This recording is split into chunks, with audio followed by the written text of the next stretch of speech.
ကိုယ့်ဘက်ကဗန်းနေရအဆင်ပြေရလို့ဒီဟာလေးကျိုးနေနေတယ်ဒီလိုနဲ့နိုင်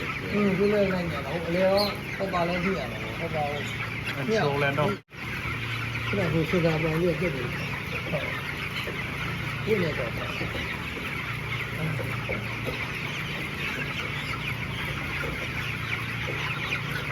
40.9 လားပြောရမှာ40.2 39.7ဒီကောင်ကြည့်ရမပေါ်လာ ဟောပေါ်လာပြီးတော့မှန်တယ်ပေါ့နော်